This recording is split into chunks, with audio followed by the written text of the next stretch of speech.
Hi everyone, welcome back to the 67 Hail Hail channel. We're going to be talking Europa League today. Celtic's third round and fourth round opponents have become known today. Our route to the group stage has become a lot clearer. We'll get on to that in a wee second. Before I do that, I just want to put in a wee bit of feedback to the feedback I received on the video that went out yesterday, looking back at the win over St Mirren and also the nature of Celtic's performances as of late. I was probably a little bit negative or a little bit too worried about what's going on, but it is how I felt when I did the video yesterday. A lot of the comments I got really positive. A few people pointing out, rightly, that we actually did play a 3-5-2 formation on Wednesday night. You guys clearly watched Celtic a lot more closely than me, because for some reason I had it in my head that it was a 4-2-3-1. When the likes of Hamish and Greg Taylor came in. However, looking back and watching some of the highlights, it is clear now that it was a 3-5-2. So hands up, apologies, I got that one wrong, but I really appreciate a lot of the feedback we got. Some people agreeing with me, some people disagreeing, but that is what it's all about. Right, anyway, on to today's video, because Celtic's route to the Europa League group stage has become a lot clearer.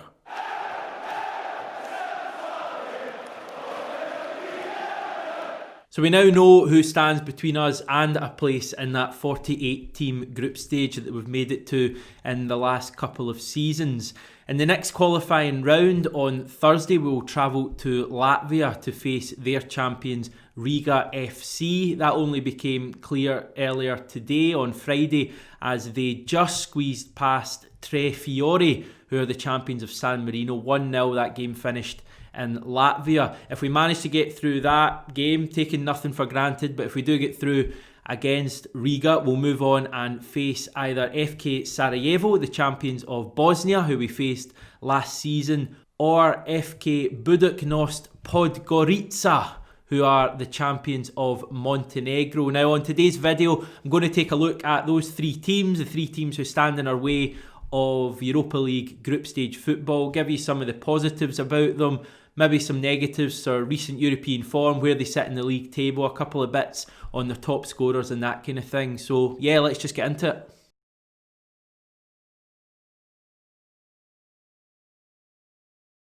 Now, our opponents on Thursday night don't seem to have a hell of a lot of recent European pedigree or history. I look online on their Wikipedia page that I'll unashamedly plug as the resource I use to find out more about them. Tells you they've only played 7 European games over the last 3 years or so. In terms of last season, actually not a horrendous record at all. They managed to knock out both Helsinki, HJK Helsinki that is, the champions of Finland, and the surprise Polish champions from last season, Piast Gliwice, if I've said that correctly. They won both of those ties. Obviously that was back in the days when it was two-legged ties, both won on away goals.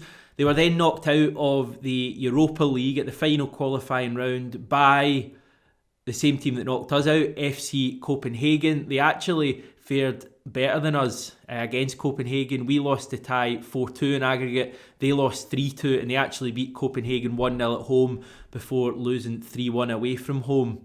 So maybe they're not too bad a side. In terms of this season, they were knocked out of the Champions League qualifying by the Israeli champions Maccabi Tel Aviv. That one finished 2-0 in Israel, so no real disgrace there. They've parachuted into the Europa League, where, as I previously mentioned, they just got past the San Marino's champions, Tre Fiori. Now, that last result, just beating the champions of San Marino 1-0 at home, doesn't exactly tell you that they're going to be a top side, and many Celtic fans may look at that result on its own and think it's going to be a bit of a walkover, even though we're away from home next week. I would urge against that a little bit, because you look at some of the recent results, namely that tie against Copenhagen last season. We know how good Copenhagen were when they played us, or how bad we were, more to the point. But Copenhagen beat us by more goals or a greater margin than they did last season against Riga. So maybe they're not a bad side at all.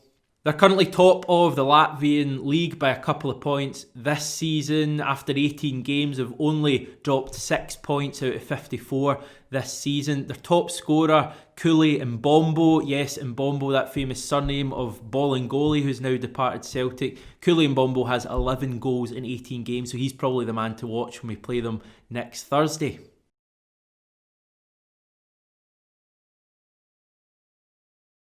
Now, FK Sarajevo are familiar opposition. We know a lot about them. That's because we faced them last season in Champions League qualifying. It was our first round tie. We eventually won it pretty comfortably, 5-2, although all of you, or many of you certainly would remember that we actually trailed the first leg for a wee while in Bosnia. We went behind there before coming back to win that 3-1.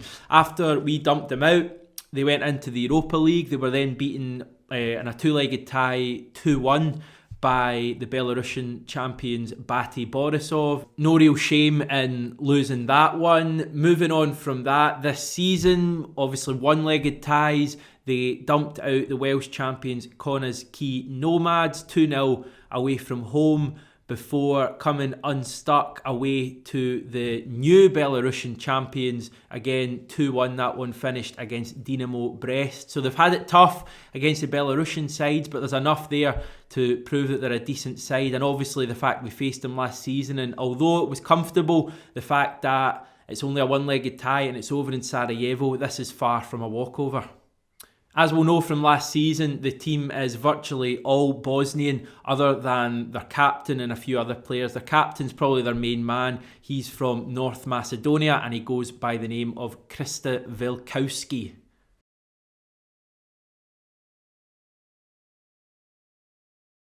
Now on to the team that I struggled to pronounce earlier. We'll just call them Buducnost, will we?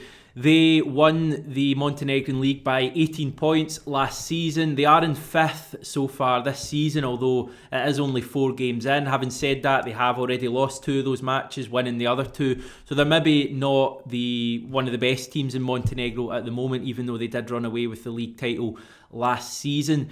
In terms of the European stage, they were knocked out of Champions League qualifying this season by the Bulgarian champions Ludogorets. However, they did then go into the Europa League and got probably quite a tough draw from their point of view, given a draw away to Astana, a team we know well. However, they managed to get the result last night, beating Astana 1-0 away from home, dumping Astana out of European competition. Miserable season for them in Europe to be out already, but Buducnost go through with an impressive win in Kazakhstan. We know ourselves how tough it can be to go out there, albeit our travels are a much longer distance than it was for the Montenegrins, but still an impressive result on that pitch in Nur Sultan and an impressive win for them. So they're clearly not a bad side either.